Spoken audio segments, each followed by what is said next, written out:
হরে কৃষ্ণ হরে কৃষ্ণ কৃষ্ণ কৃষ্ণ হরে হরে হরে রাম হরে রাম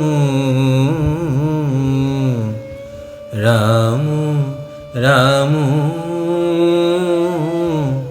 হরে হরে হরে কৃষ্ণ হরে কৃষ্ণ কৃষ্ণ কৃষ্ণ হরে হরে হরে রাম হরে রাম রাম রাম হরে হরে হরে কৃষ্ণ হরে কৃষ্ণ কৃষ্ণ কৃষ্ণ হরে হরে হরে রাম হরে রাম রাম রাম হরে হরে হরে কৃষ্ণ হরে কৃষ্ণ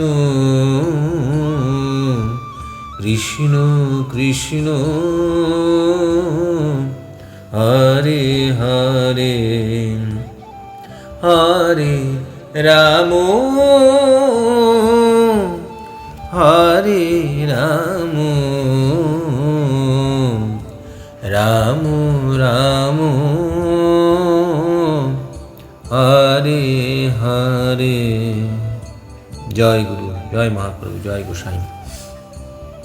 শ্রী শ্রী বিজয়কৃষ্ণ পরিজন প্রথম খণ্ড, জীবনী শ্রী শ্রী জগবন্ধু মৈত্র, পূর্ব পাঠের পরের থেকে। কলকাতায় মৈত্র মহাশয় থাকতেন 1/1 মহামায়া লেনে। মৈত্র মহাশয় দীক্ষা দিতে আরম্ভ করলে তার গুরু ভাইরা দীক্ষার্থীদের পাঠিয়ে দিতেন মৈত্র মহাশয়ের কাছে কালীঘাটস্থিত উক্ত মহামায়া লেনের বাসভবনে। যারা গোস্বামী প্রভুর দেহে থাকাকালীন তার কৃপা লাভে বঞ্চিত হন, এরূপ ভক্তগণের আকাঙ্ক্ষা পূরণ করেন মৈত্র মহাশয়। এদের মধ্যে উল্লেখ করা যায় শ্রী ললিত গুপ্ত, শ্রী শীতল প্রসাদ চট্টোপাধ্যায় প্রভৃতি ভক্তগণ। গোস্বামী প্রভুর অন্যতম শিষ্য ও মহাপাতকীর জীবনে সদ্গুরু গ্রন্থের রচয়িতা হরিদাস বসু মহাশয় থাকতেন বোলপুরে কাছারি পটিস্থ নিজ ভবনে। তিনি প্রতি বৎসর ধুলোর উৎসব করতেন। তিনি মৈত্র মহাশয়কে এই উৎসবে যোগদানের জন্য আমন্ত্রণ করেন। আনুমানিক 1322 সনে তিনি এই আমন্ত্রণে বোলপুরে এলেন। 3 জন গুরুভাই মাখনলাল গঙ্গোপাধ্যায়, আনন্দচন্দ্র মজুমদার ও চন্দ্রকান্ত ব্রহ্ম মহাশয়দের নিয়ে। উৎসবান্তে তিনি গুরুভাইদের নিয়ে যান রামপুরহাটের নিকট নারায়ণপুরে গুরুভাই বৃন্দাবন হালদারের মহাশয়ের বাড়ি। সেখানে তিনি কয়েকদিন থেকে নলহাটিতে গুরুভাই অঘরনাথ চট্টোপাধ্যায়ের বাড়ি যান। এখানে অবস্থানকালে অঘরনাথের পুত্র মনীন্দ্রমোহন ও 2 পুত্রবধূ এবং স্থানীয় ব্যক্তিদের মধ্যে বহু সংখ্যক ভক্ত তার কৃপা লাভে ধন্য হন। নলহাটি থেকে তাকে যেতে হয় স্বামী প্রেমানন্দ কর্তৃক বিশেষভাবে অনুরুদ্ধ হয়ে। এখানেও বহু প্রার্থীকে তিনি দীক্ষাদান করেন। এইভাবে গোস্বামী প্রভুর ইচ্ছানুসারে তিনি দীক্ষা দান ও ব্রতে নিরত হলেন। স্বামী প্রেমানন্দ বহরমপুরে জমি কিনে তার জন্য আশ্রম নির্মাণ করে দিতে চাইলে তিনি তাতে রাজি হননি। অনুরূপভাবে তার এক গুরু ভাই উমাচরণ দাস তাকে একটি বসত বাড়ি দান করার প্রস্তাব করেন, কিন্তু তিনি সে প্রস্তাবে রাজি হননি। তাকে আকাশবৃত্তির উপর নির্ভর করতে বলেছিলেন গোসাইজি। গুরুর নির্দেশ তিনি অক্ষরে অক্ষরে পালন করেছিলেন। সিউড়ি শহরের সত্যেন্দ্রনাথ দাস ও বসন্ত কুমার দাস 1326 বা 27 সালে তার নিকট দীক্ষা লাভ করেন। শিষ্য বসন্ত কুমারের আগ্রহে তিনি প্রথমে সিউড়ি যান। ফলে সেখানকার অনেক ভক্ত তার নিকট দীক্ষা লাভে ধন্য হন। 1329-30 সালের দিকে গুরুভাই আশুবাবুর উদ্যোগে রামপুরহাটে কুঞ্জবিহারী ঘোষ মহাশয়ের বাড়িতে যান। সেখানে গিয়ে কুঞ্জবাবুর পুত্র, পুত্রবধূ ও বহু প্রার্থীকে দীক্ষাদান করেন তিনি। এখানে এক ঘটনা ঘটে। ডক্টর শ্যামলালের স্ত্রীকে যখন দীক্ষা দিচ্ছিলেন, তিনি তখন দেখা গেল স্বয়ং গোস্বামী প্রভু দীক্ষা মন্ত্র দিচ্ছেন। নদিয়া জেলার বেলমুড়ি স্টেশনের নিকটবর্তী সুটিয়া গ্রামে সরোজিনী দেবী ও তার মা দীক্ষা লাভ করেন। দীক্ষা প্রাপ্তি মাত্র সরোজিনী দেবীর মা ভগবত দর্শন লাভে সমাধিস্থ হয়ে পড়েন। পরে বহুক্ষণ ধরে শ্রী হরিনাম সংকীর্তনের ফলে তিনি প্রকৃতিস্থ হয়ে অপূর্ব দর্শনাদির কথা ব্যক্ত করেন। এই ব্যাপারে ঠাকুর মৈত্র মহাশয় বলেন, ভগবান যেন ইহাকে দর্শন দিবার জন্য প্রস্তুত ছিলেন, দীক্ষা প্রাপ্তির অপেক্ষা মাত্র ছিল। 1332 সালের পৌষ মাসে তিনি বর্ধমানে নিতাইচন্দ্র মজুমদারের বাড়িতে অপূর্ব কীর্তন গানে যোগদান করে সেখান থেকে নলহাটি হয়ে জগদ্ধারীতে এলেন। এখানে 16-17 জন দীক্ষা লাভ করেন। দীক্ষাকালে অশ্বিনী কুমার দত্ত ঠাকুর মৈত্র মহাশয়ের পেছনে অলৌকিক জ্যোতি দর্শন করেন। শিষ্যা জ্যোতির্ময়ী দেবীর দীক্ষামাত্র তার আপনা আপনি প্রাণায়াম চলতে থাকে, আর কয়েকজনের মুখে অপূর্ব জ্যোতি দেখা যায়। দীক্ষাদানান্তে তিনি রামপুরহাট হয়ে নারায়ণপুরে আসেন। পরে সেখান থেকে নলহাটিতে গুরুভাই অঘোরনাথ চট্টোপাধ্যায়ের বাড়িতে উপস্থিত হন। এখানে একদিন রাত্রে কীর্তনের সময় ঠাকুর ঘর ভরে যায় অপূর্ব সৌরভে। নলহাটি থেকে পুনরায় সিউড়িতে এলে তিনি বহুজনকে কৃপা দান করেন। সিউড়ি থেকে তিনি নিতাইবাবুর বাড়ি আসেন বর্ধমানে। নিতাইবাবুর পুত্র তারাপদ একদিন রাত্রে যখন কীর্তন করেন, তখন রাধাকৃষ্ণের অপ্রাকৃত লীলা প্রকটিত হয় এবং সবাই ভাবাপ্লুত হন। ইতিপূর্বে কোনোদিন ঠাকুর মৈত্র মহাশয়ের মধ্যে ভাবাবেগ কেউ লক্ষ্য করেননি। তিনি সর্বদাই ভাব সম্বরণের প্রবল চেষ্টা করতেন, কিন্তু ওই দিন তিনি ভাবাবেগে জয় রাধারানী ধ্বনি দিয়ে থাকেন এবং কীর্তন শেষে সবাইকে সাষ্টাঙ্গ প্রণতি করে সকলের আশীর্বাদ প্রার্থনা করতে লাগলেন। ইতিপূর্বে এরূপ অবস্থা তার কখনো দেখা যায়নি। তাহার দেহ থেকে কখনো কখনো পদ্মগন্ধ বের হতো। তিনি ছিলেন গম্ভীর প্রকৃতির মানুষ, তাই সহজে তার কাছে যাওয়া একটু অসুবিধা ছিল। কিন্তু শিশুদের প্রতি তার বিশেষ স্নেহ ছিল। তার চতুর্থ পুত্রের স্ত্রী নীরদা দেবীর বয়স তখন 9 বৎসর মাত্র। তাই স্বাভাবিকভাবে মাতা পিতা বলতে তিনি শান্তিসুধা দেবী ও মৈত্র মহাশয়কেই বুঝতেন। নীরদা দেবী প্রায় সর্বক্ষণই পদ্মগন্ধ পেতেন শ্বশুরের দেহে। একবার মহামায়া লেনে দোতলার ছোট ঘর থেকে নীরদা দেবী লক্ষ্য করেন যে পায়খানায় গেলে অদৃশ্য কারোর সঙ্গে কথাবার্তা বলেন তার শ্বশুর মহাশয়। কখনো কখনো পুরুষ বাক্য প্রয়োগ করতেও তাকে শুনেছেন। একদিন কারো উদ্দেশ্যে চরণ বাড়িয়ে দেওয়াও তিনি লক্ষ্য করলেন। এই ব্যাপারে পুত্রবধূর কৌতূহল হলো জানতে। তিনি বলেন যে একটি প্রেত রোজই তাকে বিরক্ত করতে আসত, তাই তিনি দূর করে দেওয়ার জন্য প্রেতের উদ্দেশ্যে বাড়িয়ে দিয়েছিলেন। এরূপ অলৌকিক ঘটনা অনেকের দৃষ্টিপথে পড়েছে। তার প্রদত্ত নামে ছিল অপার মহিমা। এই নামের শক্তি কখনো কখনো এমন প্রকট হয়ে উঠত যে নাম গ্রহণকারীর পক্ষে সাধারণ কাজকর্ম করা দুষ্কর হয়ে উঠত। বীরভূম জেলার নারায়ণপুর গ্রামের মদন নামে একটি বালকের দীক্ষান্তে দেখা গেল যে নাম তাকে বড়ই কৃপা করেছে। কাজ করতে বা খেতে শুতে সর্বদাই নাম চলছে, ঘুম পর্যন্ত আসছে না। সাধনের সঙ্গে সাধ্যায় করতে বলতেন তিনি, কারণ কল্পনা ও ভুল পথ থেকে রক্ষা পাওয়া যায় এর ফলে। তিনি বলতেন, শাস্ত্র ও সদাচারের বশবর্তী হয়ে চললে গৃহী ও ব্রহ্মচারীর মর্যাদা লাভ করতে পারে। এর জ্বলন্ত দৃষ্টান্ত স্বয়ং গোস্বামী প্রভু, অদ্বৈত প্রভু প্রভৃতি আধুনিক কালের আর প্রাচীনকালের বশিষ্ঠ, বিশ্বামিত্র, কশ্যপ প্রভৃতি ঋষিগণ অনুরূপ আদর্শ স্থাপন করে গেছেন। জটা ধারণ গেরুয়া বেশ অবস্থার উপর নির্ভর করে। উহা অত্যন্ত অপরিহার্য নয়। গৃহীর বেশেও সন্ন্যাসী মনে হতো, এমনই মোহনীয় মূর্তি ছিল তার। আর অনেকেই দূর থেকে তাকে গোস্বামী প্রভু বলে মনে করতেন। এর পশ্চাতে যে কারণটি রয়েছে তা হল অনুক্ষণ গুরু ধ্যানের ফলে তিনি শিষ্য সাদৃশ্য লাভ করেন গুরুমূর্তির। কলকাতার কাছে শালিখা নিবাসী জনৈক ভদ্রলোক বহুমূত্র রোগে মৃত্যুশয্যায় শায়িত হয়েছিলেন। এই অবস্থায় তিনি মৈত্র মহাশয়ের সংবাদ পেলেন ললিতবাবুর নিকট। অনন্তর তিনি দীক্ষা গ্রহণের জন্য ঠাকুরের শরণ নিলেন। ঠাকুর তার কাছে এলে পীড়া শান্তির জন্য তাকে বিশেষ জেদ করতে লাগলেন। ঠাকুর কোনরূপ উত্তর না দেওয়ায় তিনি তার কাছে দীক্ষা গ্রহণের ইচ্ছা প্রকাশ করলেন। অসুস্থ শরীরে প্রাণায়াম ইত্যাদি ক্রিয়া করতে অসমর্থ হওয়ায় তিনি পেলেন কেবলমাত্র নাম। এই নামের অলৌকিক শক্তিতে তিনি দিন দিন আরোগ্য লাভ করতে লাগলেন। তথাপি অসুখ সম্পূর্ণ দূরীভূত না হওয়ায় তিনি দার্জিলিং যেতে মনস্থ করলেন।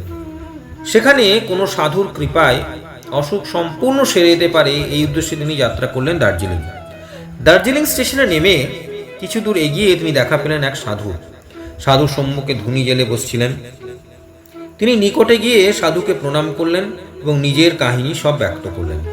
সাধু বললেন যে তিনি যদি তাকে পুরী নিয়ে যেতে পারেন তবে সেখানে সারবে তার অসুখ। অনন্তর তারা দুজনে পুরী যাত্রা করলেন। পুরী স্টেশনে পৌঁছে সেই সাধু তাকে অপেক্ষা করতে বলে হলেন অন্তর্হিত। বেলা দ্বীপ্রহর সাধু ফিরে না আসায় তিনি নিজ বাসায় ফিরলেন। সেখানে মধ্যাহ্ন ভোজন করে বারান্দায় বসে রোদন করছেন।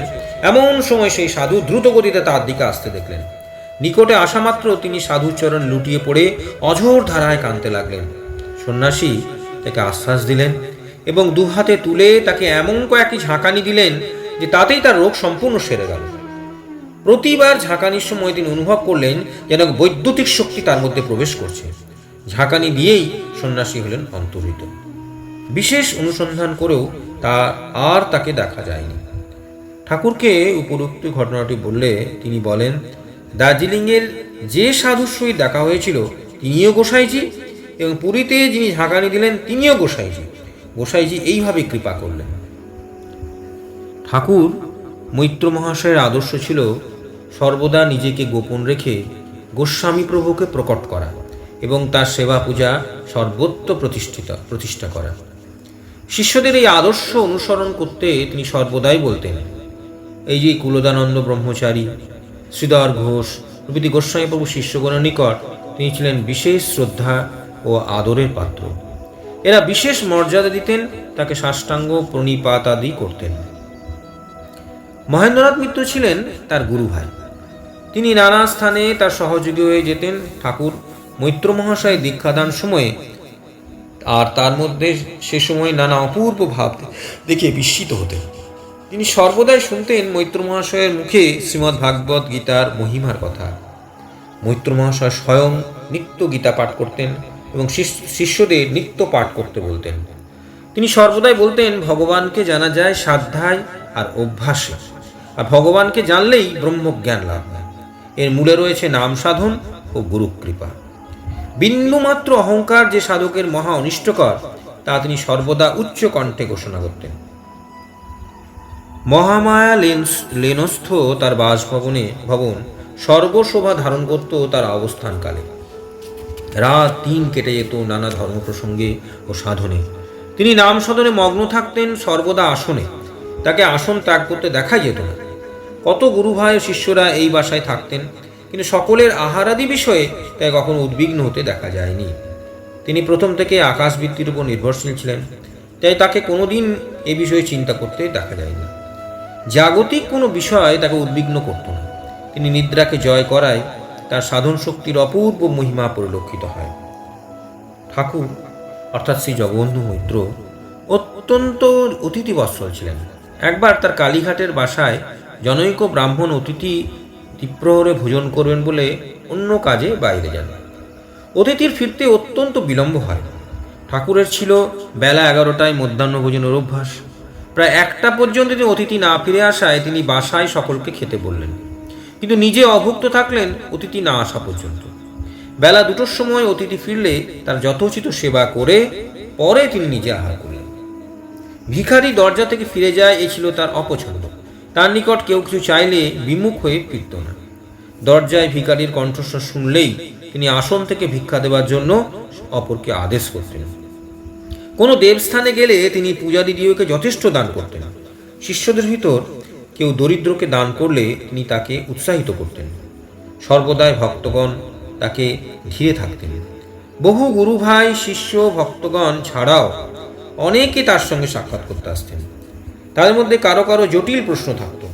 তিনি সকলের প্রশ্নের সুষ্ঠু উত্তর দিয়ে সবার মনে আনন্দ জন্মাতেন। মনে হতো কিছুই তার অবিদিত নেই। তার রচিত 3খানি গ্রন্থের মধ্যে গুরু শিষ্য সংবাদ এবং ঋষিচরিত, প্রগাঢ় শাস্ত্রজ্ঞানের পরিচয় এবং সরল সিদ্ধান্ত কৌমুদী তার সংস্কৃত ব্যাকরণ শাস্ত্রে অগাধ পাণ্ডিত্যের নিদর্শন। তার দীক্ষাদানের মধ্যে একটা বিশেষ তত্ত্ব ছিল। তিনি বলতেন, প্রার্থীর মধ্যে তার ইষ্টদেবকে প্রতিষ্ঠা করে তবে তিনি দীক্ষা দেন। গুরু শিষ্যের সম্বন্ধের মধ্যে রয়েছে যেমন গুরুর প্রতি শিষ্যের সুগভীর শ্রদ্ধা, তেমনই রয়েছে শিষ্যের প্রতি গুরুর নিঃস্বার্থ ভালোবাসা। এক শিষ্যকে তিনি লিখেছিলেন, তোমরা জানো না আমি তোমাদের কত ভালোবাসি, তোমরা আমার বুকের রক্ত। এই একটি নিদর্শনকেই বোঝা যাবে এ কথা তাৎপর্য। এই একটি নিদর্শনেই। একদিন গ্রীষ্মকালে তার এক শিষ্য তাকে বাতাস দিতে দিতে ঘুমিয়ে পড়লে গুরু তখন শিষ্যকে বাতাস দিতে থাকেন, যাতে শিষ্যের ঘুম না ভেঙে যায়। শিষ্যের ঘুম ভাঙলে তিনি অপরাধ ভয়ে ভীত হন। তখন গুরু হাসতে থাকলে শিষ্যের ভয় দূর হয়। এরূপ সার্বজনীন প্রেম ছিল তার সর্বত্র। তার সঙ্গে আলাপে সবাই বুঝতেই পারত কিরূপ প্রেম ভালোবাসার আধার ছিলেন তিনি। ধর্ম সম্প্রদায় অনেক থাকতে পারে, কিন্তু তাদের মধ্যে দলাদলি বা কলহ থাকলে অশান্তির সৃষ্টি হয়। ধর্মলাভ তো দূরের কথা। এ সম্বন্ধে গোস্বামী প্রভু বারংবার সকলকে সাবধান করে দিয়েছেন। তিনি দেহরক্ষার পূর্বে মৈত্র মশাইকে বহুবার বলেছিলেন, জগবন্ধু, আমার অবর্তমানে বহু দল ও উপদলের সৃষ্টি হইবে। যদি ধর্মলাভ করতে চাও, উহা হইতে দূরে থাকিবে।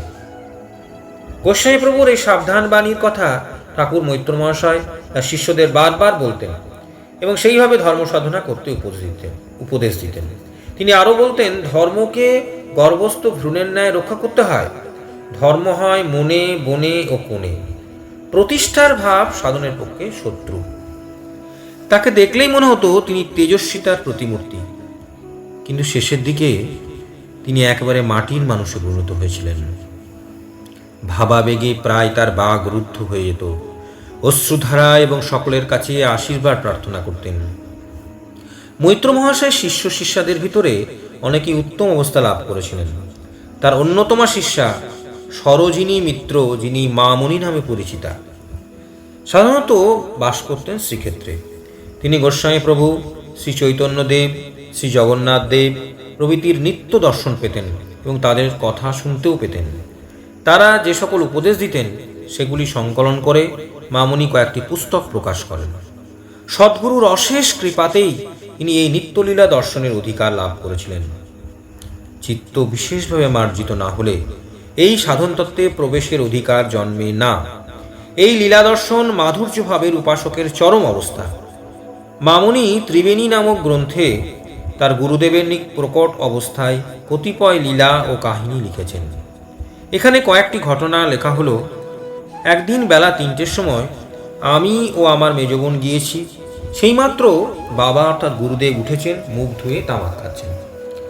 আমাদের দেখে খুব খুশি হলেন এবং বললেন, দেখো আজ বাবু তোমাদের জাত সেই চিত্রগুপ্ত নাম, তার সঙ্গে দেখা হলো। কথা শুনে মনে হলো তখনও ভাবাবেশে আছেন। সবই গোপনে রাখতেন, কখনো কখনো এক একটা কথা বলে ফেলতেন। আমি তখন বললাম, কি করে দেখা হলো বাবা? ঘুমিয়ে পড়েছিলেন? স্বপ্ন দেখলেন বুঝি? তখন আর কি করেন, বললেন, না স্বপ্ন দেখিনি। আমি বললাম, তবে কি করে দেখলেন? একটু থেমে বললেন, সূক্ষ্ম শরীরে গিয়েছিলাম, আমার দরকার ছিল, কোনো বিষয় জানবার জন্য যেতে হয়েছিল। তখন আবার বললাম, বাবা সেখানে চিত্রগুপ্তের খাতাগুলি কি বড় বড় মোটা মোটা? কি করে মানুষের কর্মফল তাতে লেখা থাকে? তখন বাবা হো হো করে হেসে উঠলেন এবং স্নেহপূর্ণ স্বরে বললে, না গো না, খাতা নয়। সাহেব বাড়িতে যেমন বড় বড় আয়না থাকে, সেরকম আয়নাতে প্রত্যেক জীবের শস্য কর্মফল ফুটে উঠছে, সেই হলো চিত্রগুপ্তের খাতা। বাবা নিজ গুণে কৃপা করে বললেন, তাই এই সুন্দর কথা জানতে পারলাম। 2 নম্বর, শ্রী শ্রী গোস্বামীজির শিষ্য আনন্দচন্দ্র মজুমদার মহাশয় মামনিকে বলেছিলেন, মা তোমাদের পরম সৌভাগ্য যে মৈত্র মহাশয়ের নিকট দীক্ষা পেয়েছ। শ্রী শ্রী গোস্বামী প্রভু বলতেন, আমি সকালে উঠে যাদের নাম করি পূজা করি উনি তাহাদের মধ্যে একজন। মা, তোমাদের এই গুহ্য কথাটি জানালাম। 3 নম্বর, সময় সময় বাবা বলতেন, মা তোমাদের কোনো চিন্তা নেই, সব ভার আমার উপর, তোমাদের মৃত্যু ভয় নাই। গোসাই নিজে এসে তোমাদের নিয়ে যাবেন, তোমরা নাম করো, তাতেই সব হবে। এই সাধনের মধ্যে কি আছে সব জানতে পারবে। 4 নম্বর, বাবার সংসারে সঞ্চয় করা একেবারে নিষেধ ছিল। যেদিন রান্না হতো, রান্নার পর সেই ডাল অন্নই সবাইকে ভাগ করে দেওয়া হতো। শেষে বৌদির কিছুই থাকতো না, তারা সামান্য জলযোগ করে থাকতেন। এরূপ ঘটনা প্রায় হতো। 2-4 জন শিষ্যও তার বাড়িতে থাকতেন। একদিন আমরা গিয়েছি, কোথা থেকে 3-4 সের মিষ্টি একজন শিষ্য এনেছিলেন। সেদিন মিষ্টিগুলি তখনই যারা সেখানে ছিল সবাইকে দিয়ে দিলেন। বাড়িতে ছোট ছেলে মেয়ে আছে, সকালে তাদের খাবার জন্য কিছুই রাখলেন না। আমাদের ছেলে মেয়েদের নিজ হাতে ফ্রকের আঁচল ভরে দিলেন। আমরা অবাক হয়ে দেখতে লাগলাম। 5 নম্বর, আর একদিন বেলা প্রায় 4টের সময় গেছি, বাবার কাছে বসে কথা বলছি। এমন সময় বড় বৌদি মানে দাউজির স্ত্রী এলেন। বাবা জিজ্ঞেস করলেন, এতক্ষণ কি করছিলে মা? তিনি বললেন, বাবা উনুনে আঁচ ছিল, তাই রাতের ডালটা চড়িয়ে রেখে এলাম। তখন বাবা একটু গম্ভীর হয়ে বললেন, মা আমাকে গোসাই আকাশবৃত্তি দিয়েছেন, যখন যা জুটবে তাই খেতে হবে। ওবেলা খাওয়ার জন্য এই বেলা থেকে তার চিন্তা করো না। আমার কথা সর্বদা মনে রাখবে। বৌদিদিও অপ্রস্তুত হয়ে গেলেন। তার মহাপ্রয়াণ অতীব বিস্ময়কর। দেহ রক্ষার কিছুকাল আগে তিনি মহাষ্টমী কবে এ কথা প্রায় জিজ্ঞেস করতেন, কিন্তু এই জিজ্ঞাসার মধ্যে যে বিশেষ কোনো অর্থ আছে তা কেউ বুঝতে পারেনি। ওই দিন তিনি কালীঘাটের মা কালীর প্রসাদ গ্রহণ করেছিলেন। 1366 সালের 25শে আশ্বিন মহাষ্টমীর দিন চারিদিক মুখরিত শঙ্খ ঘণ্টা, ঢাক ঢোল বাদ্যে এবং মাঝে মাঝে জগজ্জননীর জয়ধ্বনিতে। অপরাহ্নে নবমী তিথি। সে সময় তার সামনে উপস্থিত অসংখ্য গুরু ভাই, শিষ্যমণ্ডলী এবং ভক্তবৃন্দ। দ্বিতীয় কনিষ্ঠ পুত্রবধূর দ্বয়ের উপস্থিতিতে শ্রীমদ্ ভাগবত গীতা পাঠ ও হরিনাম সংকীর্তন চলছে। মৈত্র মহাশয় দ্বিতীয় পুত্র জগদানন্দ মানে পন্টুরু ও কনিষ্ঠ পুত্র ব্রজেন্দ্র মানে বুড়ো শেষ সময়ে পিতার কাছে ছিলেন। কিন্তু তৃতীয় ও চতুর্থ পুত্র সৌরেন্দ্র সুন্দর এবং ভুবন সুন্দর তখন গেন্ডারিয়া আশ্রমে জননী শান্তিসুধা দেবীর কাছে ছিলেন। মৈত্র মহাশয়ের কিছু উপদেশ পুরাতন মন্দির থেকে সংগ্রহ করে এই স্থানে প্রকাশ করা হলো। গোসাইজির শিষ্য যাহারা দেহ রক্ষা করেছেন তারা কি সকলেই গোসাইজির কাছে আছেন? উত্তর, না। কেউ কেউ গোসাইজির কাছে আছেন, কেউ বা গোলকে আছেন, কেউ বা বৈকুণ্ঠে আছেন। প্রশ্ন, কেন বাবা এরূপ ভিন্ন ভিন্ন স্থানে অবস্থিতি করছেন কেন? উত্তর, ভগবান গীতার মধ্যে বলেছেন, যে যথা মাং প্রপদ্যন্তে তাং তথৈব ভজামহম। যিনি যেভাবে ভগবানের আরাধনা করেন ভগবান সেইভাবেই তার অভিলাষ পূর্ণ করেন। যারা গোসাইজির কাছে থাকতে চান তারা তারই কাছে থাকেন এবং নিত্য তার সঙ্গ করেন। যারা গোলকে রসাদি সম্ভোগ করতে চান তাহারা তাহাই করেন। আর যারা বৈকুণ্ঠে থাকতে চান তারা বৈকুণ্ঠে বাসের অধিকার লাভ করেন। প্রশ্ন, এই শরীরে যদি সমস্ত দেবদেবী আছেন তবে মানুষ পাপাসক্ত হয় কেন? উত্তর, যেমন সুদেব ও দেবীগণ আছেন সেরূপ কাম, ক্রোধ প্রভৃতি ষড়রিপু 10 ইন্দ্রিয়, মন, বুদ্ধি, চিত্ত, অহংকার ইহাদেরও অধিষ্ঠাত্রী দেবগণ এই শরীরে বর্তমান আছেন। ইহারা প্রাণপণে জীবকে নিজেদের দখলে রাখার চেষ্টা করে। সুর ও অসুরের লড়াই হয়, শেষে সদ্গুরুর কৃপায় সুরগণেরই জয় হয়। জীব মায়া মুক্ত হইয়া চিন্ময় ধামে অধিকারী হয়। প্রশ্ন, কামের হস্তক্ষেপ এড়ানো যায় কি রূপে? উত্তর, কেবল নামই এই সকল দূরতিক্রম্য রিপুর হস্ত থেকে মুক্ত হওয়ার একমাত্র উপায়। তবে যাদের মধ্যে কাম অত্যন্ত প্রবল তারা নামের সহিত বৈধভাবে স্ত্রী সম্ভোগ করবে, তা হইলে ক্রমে ক্রমে কাম কমিয়া যাইবে। গীতায় ভগবান বলছেন, এই কাম ইন্দ্রিয়, মন ও বুদ্ধি ব্যাপিয়া আছে। যতদিন না বিজ্ঞানময় কোষ ভেদ হয় ততদিন মানুষ এই কামের অধীন থাকে। প্রশ্ন, অসৎ উপায়ে উপার্জিত দ্রব্য ভোজন করলে কি হয়? একটা গল্প বলি শোনো, তাহলে এই প্রশ্নের উত্তর সহজগম্য হইবে। একবার একজন সাধু পথে যাইতে যাইতে সন্ধ্যা হইয়া যাওয়ায় একজন ব্রাহ্মণ পুরোহিতের বাটিতে আশ্রয় গ্রহণ করলেন। পুরোহিত তাকে শ্রাদ্ধের দ্রব্য ভোজন করতে দেন। তিনি তা ভোজন করিয়া শুইয়া পড়িলেন। প্রত্যুষে নিদ্রা হইতে উঠিবা মাত্র তার মনে চুরি করিবার প্রবৃত্তি জাগিয়া উঠিল। তিনি ঠাকুর ঘরে গিয়া ঠাকুরের কয়েকটি অলঙ্কার অপহরণ করিয়া বাহির হইয়া পড়িলেন। অনেক দূর আসিয়া একটা নদীর তীরে উপস্থিত হইলেন। স্নান করিয়া পূজা করিতে বসিবার সময় তার বিবেকের উদয় হইল। তিনি তৎক্ষণাৎ পুনরায় পুরোহিতের বাটি ছুটিলেন। পুরোহিতের সহিত সাক্ষাৎ হইলে সমস্ত বৃত্তান্ত অকপট স্বীকার করিয়া জিজ্ঞাসা করিলেন, আপনি করল যে অন্ন দিয়েছেন তাহা কোথা হইতে সংগ্রহ করিয়াছিলেন? তিনি বললেন, উহা শ্রাদ্ধান্ন। যাহা শ্রাদ্ধ হইয়াছিল সে জীবিত অবস্থায় তস্কর ছিল। সাধু তখন বুঝলেন যে তস্করের উচ্ছিষ্ট শ্রাদ্ধান্ন ভোজন করার জন্যই তার মধ্যে অপহরণের প্রবৃত্তি জাগিয়াছিল।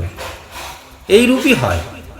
অসদুপায়ে উপার্জিত দ্রব্য ভোজন করলে যিনি ভোজন করেন তার মধ্যে যিনি উপার্জন করেন তার গুণ সংক্রমিত হয়। সাধুর উচ্ছিষ্ট ভোজন করলে সৎ প্রবৃত্তির পরিপুষ্ট হয় এবং অসাধুর উচ্ছিষ্ট ভোজন করলে অসৎ প্রবৃত্তি সমূহ জাগরিত হয়। শ্রাদ্ধান্ন হচ্ছে প্রেতের উচ্ছিষ্ট। যাত্রার হাতে রান্না খাইলেও অনেক ক্ষতি হয়। পাচকের প্রকৃতির মধ্যে যে সমস্ত গুণ আছে তা রন্ধনের সামগ্রীর মধ্যে সংক্রমিত হয়। এই জন্য এরূপ তারতম্য দেখা যায়। পাকের মধ্যে সত্ত্বগুণ প্রবল থাকিলে রন্ধনের সামগ্রীও সত্ত্বভাবাপন্ন হয়। প্রশ্ন, পুরীতে গিয়ে কি কি করতে হয়? উত্তর, প্রথমত জগন্নাথ দর্শন তো করবেই, তারপর বিমলা দেবী, লক্ষ্মী দেবী, গুন্ডিচার মন্দির, নৃসিংহদেব, নীলকণ্ঠেশ্বর শিব প্রভৃতি দর্শন করবে। তাছাড়া গম্ভীরা মঠ, যেখানে মহাপ্রভু থাকতেন, টোটা গোপীনাথ, মহাপ্রভুর পদচিহ্ন হস্তচিহ্ন দর্শন করো। সন্তান পুরী কিংবা গয়া গেলে মৃত মাতা পিতা ও পিতৃপুরুষদের তাহার নিকট পিণ্ডের আশা করেন। পুরী গিয়া পিতার উদ্দেশ্যে মহাপ্রসাদের পিণ্ড দিও।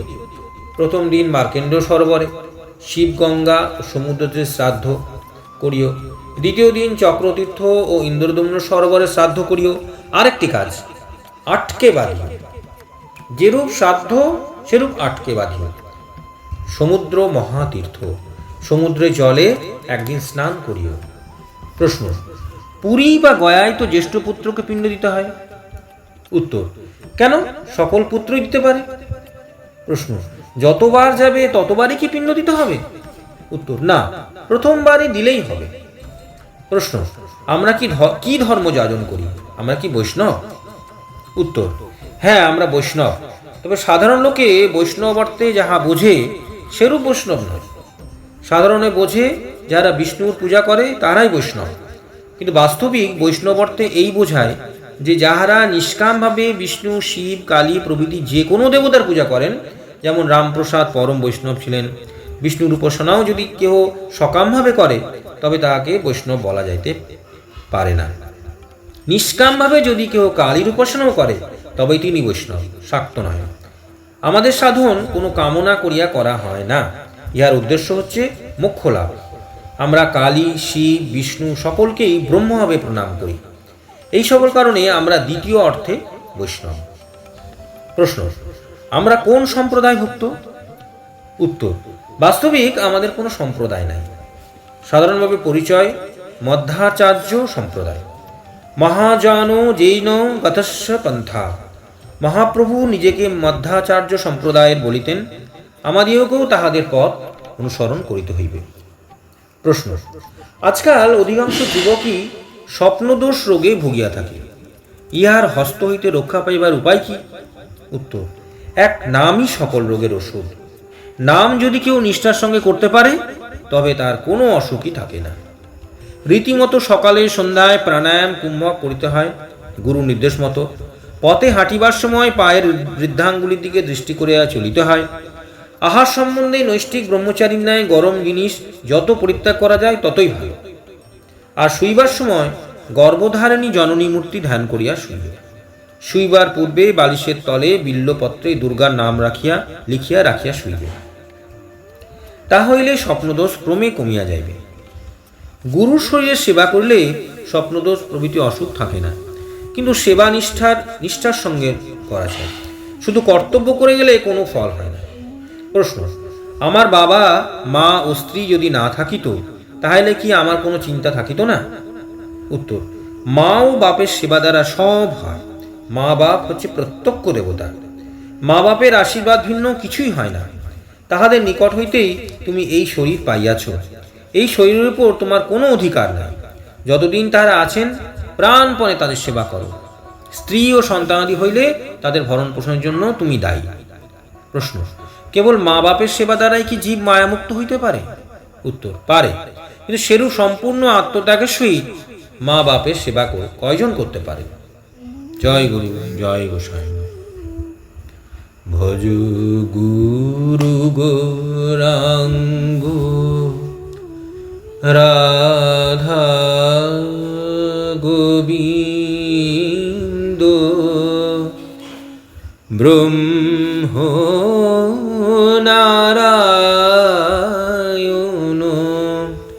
হরে কৃষ্ণ রাম। ভজ গুরু গৌরাঙ্গ রাধা গোবিন্দ ব্রহ্ম নারায়ণ হরে কৃষ্ণ রাম। ভজ গুরু গৌরাঙ্গ রাধা গোবিন্দ ব্রহ্ম নারায়ণ হরে কৃষ্ণ রাম। ভজ গুরু গৌরাঙ্গ রাধা গোবিন্দ ব্রহ্ম নারায়ণ হরে কৃষ্ণ রাম। ভজ গুরু গৌরাঙ্গ রাধা গোবিন্দ ব্রহ্ম নারায়ণ হরে কৃষ্ণ রাম।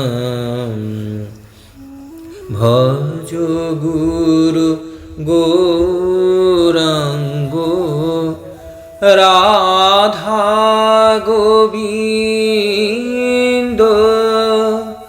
ব্রহ্ম নারায়ণ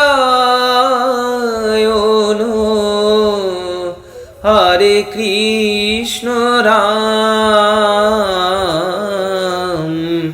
ভজ গুরু গৌরাঙ্গ রাধা গোবিন্দ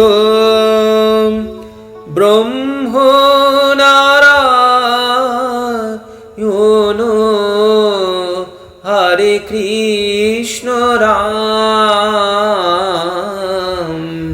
ভজ গুরু গৌরাঙ্গ রাধা গোবিন্দ ব্রহ্ম নারায়ণ হরে কৃষ্ণ রাম। ভজ গুরু গৌরাঙ্গ রাধা গোবিন্দ ব্রহ্ম নারায়ণ হরে কৃষ্ণ রাম। ভজ গুরু গৌরাঙ্গ রাধা গোবিন্দ ব্রহ্ম নারায়ণ হরে কৃষ্ণ রাম। ভজ গুরু গৌরাঙ্গ রাধা গোবিন্দ ব্রহ্ম নারায়ণ হরে কৃষ্ণ রাম। ভজ গুরু গৌরাঙ্গ রাধা গোবিন্দ ব্রহ্ম নারায়ণ হরে কৃষ্ণ রাম। ভজ গুরু গৌরাঙ্গ রাধা গোবিন্দ ব্রহ্ম নারায়ণ হরে কৃষ্ণ রাম। ভজ গুরু গৌরাঙ্গ রাধা গোবিন্দ ব্রহ্মনারায়ণ হরে কৃষ্ণ রাম, ভজ গুরু গৌরাঙ্গ রাধা গোবিন্দ। ব্রহ্মনারায়ণ হরে কৃষ্ণ রাম, ভজ গুরু গৌরাঙ্গ রাধা গোবিন্দ। ব্রহ্মনারায়ণ হরে কৃষ্ণ রাম, ভজ গুরু গৌরাঙ্গ রাধা গোবিন্দ। ব্রহ্মনারায়ণ হরে কৃষ্ণ রাম, ভজ গুরু গৌরাঙ্গ রাধা গোবিন্দ। ব্রহ্মনারায়ণ হরে কৃষ্ণ রাম, ভজ গুরু গৌরাঙ্গ রাধা গোবিন্দ। ব্রহ্মনারায়ণ হরে কৃষ্ণ রাম, ভজ গুরু গৌরাঙ্গ রাধা গোবিন্দ। ব্রহ্মনারায়ণ হরে কৃষ্ণ রাম, ভজ গুরু গৌরাঙ্গ রাধা গোবিন্দ। ব্রহ্মনারায়ণ হরে কৃষ্ণ রাম, ভজ গুরু গৌরাঙ্গ রাধা গোবিন্দ। ব্রহ্মনারায়ণ হরে কৃষ্ণ রাম, ভজ গুরু গৌরাঙ্গ রাধা গোবিন্দ। ব্রহ্মনারায়ণ হরে কৃষ্ণ রাম, ভজ গুরু গৌরাঙ্গ রাধা গোবিন্দ। ব্রহ্মনারায়ণ হরে কৃষ্ণ রাম, ভজ গুরু গৌরাঙ্গ রাধা গোবিন্দ। ব্রহ্মনারায়ণ হরে কৃষ্ণ রাম, ভজ গুরু গৌরাঙ্গ রাধা গোবিন্দ। ব্রহ্মনারায়ণ হরে কৃষ্ণ রাম, ভজ গুরু গৌরাঙ্গ রাধা গোবিন্দ। ব্রহ্মনারায়ণ হরে কৃষ্ণ রাম, ভজ গুরু গৌরাঙ্গ রাধা গোবিন্দ। ব্রহ্মনারায়ণ হরে